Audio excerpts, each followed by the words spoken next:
Good evening. I'm Eleanor Farley, a nurse practitioner student with Purdue Global University. I've just completed a face-to-face encounter with Mr. Anthony Quinn, a 58-year-old male who comes in with new onset complaint of confusion and memory loss. His symptoms began about 3 to 4 days ago and have become progressively worsened. He states that the cognitive issues occur throughout the day. However, he notices that they are more prominent in the evening when he is tired. He notices that he's having difficulty understanding conversations and forgets information. He denies any associated symptoms such as dizziness, headaches, fainting, or blackout spells. He denies any head injury, any recent falls, or any other traumatic event. His medical history includes a 5-year history of hypertension for which he takes atenolol 50 milligrams daily. He does admit to forgetting to take the atenolol this morning, and that's reflective in his blood pressure of 150/78. He is confused about his immunizations, so we will true those up with the immunization information system. His family history includes his mother with hypertension, his father with type 1 diabetes. However, he denies any family history of memory loss, dementia, Alzheimer's, seizures, cancer, or any significant mental health disorders. He does state that he's been married to his wife of 31 years, and they are in a sexually active monogamous relationship, and he denies any other sexual partners throughout his history, and he denies any STDs, including syphilis. He does admit to drinking 1 to 2 beers with dinner or on weekends. He does deny tobacco use and illicit drug use. Other associated symptoms he reports are increased fatigue and a recent loss of appetite and recent onset of nausea. However, he's unsure if he's lost any weight. He does report new onset of shortness of breath over the past 4 to 5 days, which is associated with activity.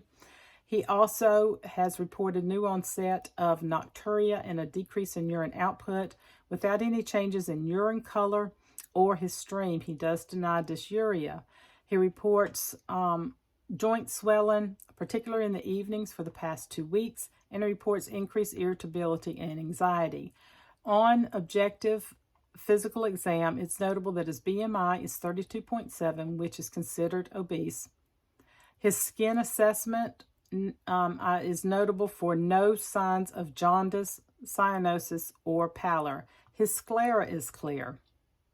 On abdominal assessment, there is no guarding, no rebound tenderness, no CVA tenderness. His bladder is non-distendable, and there are no palpable masses or organ-megaly. He was unable to recall 3 out of 3 words after a brief delay, indicating potential short-term memory impairment. His CBC with differential is significant for an elevated WBC at 13.5, supporting infection. And his MCV was 72, so we could explore anemia. On CMP, his creatinine was elevated at 3.2, supporting a kidney pathology. And his total bilirubin was 3 milligrams and it was supporting of liver pathology. His urinalysis had protein trace white blood cells, and few bacteria supporting a UTI. So we've sent that for culture and sensitivity, and those results are pending. I'm considering acute kidney injury with associated delirium. There could have been a sudden renal dysfunction that led to the buildup of toxins and metabolites that alter the mental status. That is supported also by the creatinine level at 3.2. If we look at the total clinical picture and also include potential for urinary tract infection, the inflammatory mediators can affect the brain function, and you combine that with acute kidney injury, and the UTI could also be impacting the kidney. And so that is the acute kidney injury is the more likely diagnosis. Less likely is hepatic encephalopathy, although he has a bilirubin level that's elevated at 3 and may indicate some liver dysfunction. But I'd like to go ahead and refer him to the emergency room so that he could have some acute care and follow up on a repeat CMP and CBC to monitor his kidney function and electrolytes and any signs of infection. Also a renal ultrasound for structural abnormalities of the kidneys.